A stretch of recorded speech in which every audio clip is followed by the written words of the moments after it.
এবার ফারাক্কা ব্যারেজের ১০৯টি গেট খুলে দিয়েছে ভারত। ২৬ আগস্ট বিকেলে গেট খুলে দেওয়া হয়েছে বলে জানায় ব্যারেজ কর্তৃপক্ষ। বলা হয়েছে, ভারতের বিহার ও ঝাড়খণ্ডে বন্যার জেরে পানির চাপ বেড়েছে। ফারাক্কা ব্যারাজ এলাকার পানি বিপদসীমার ৭৭.৩৪ মিটার উপর দিয়ে বইতে থাকায় বাধ্য হয়ে গেট খুলতে হয়েছে। সেক্ষেত্রে ফিডার ক্যানেলেও পানির পরিমাণ বাড়ানো হয়েছে। আপাতত ফিডার ক্যানেলে ৪০,০০০ কিউসেক এবং ডাউন স্ট্রিমে ১১ লাখ কিউসেক পানি ছাড়া হচ্ছে।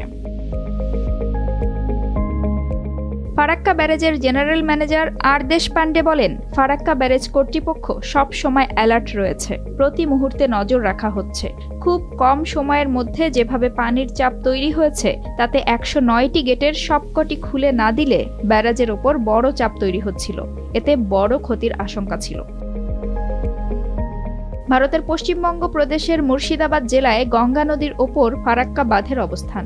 বাংলাদেশের সীমান্ত থেকে প্রায় ১৮ কিলোমিটার দূরে ১৯৬২ সালে এই বাঁধের নির্মাণ কাজ শুরু হয়। প্রায় $১ বিলিয়ন ব্যয়ে নির্মিত এই বাঁধের কাজ শেষ হয় ১৯৭০ সালে। ফারাক্কা বাঁধের কার্যক্রম আনুষ্ঠানিকভাবে শুরু হয় ১৯৭৫ সালের ২১ এপ্রিল।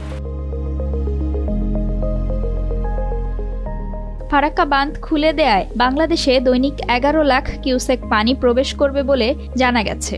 ভারতের পক্ষ থেকে দাবি করা হয়েছে, বন্যা পরিস্থিতি ও পাহাড়ি ঢলের বিষয়ে আগে থেকে বাংলাদেশকে তথ্য দেওয়া হয়েছে। নদ নদী বিষয়ক গবেষণা প্রতিষ্ঠান রিভারাইন পিপলের পরিচালক এম আনোয়ার হোসেন বলেন, ফারাক্কার গেট খুলে দেওয়ার খবরটি আমাদের জন্য বিপজ্জনক। এতে বাংলাদেশের রাজশাহী, চাঁপাইনবাবগঞ্জ, পাবনা, সিরাজগঞ্জ, কুষ্টিয়া, রাজবাড়ী ও মানিকগঞ্জ সহ আশপাশের জেলাগুলো প্লাবিত হবে বলে আশঙ্কা করা হচ্ছে।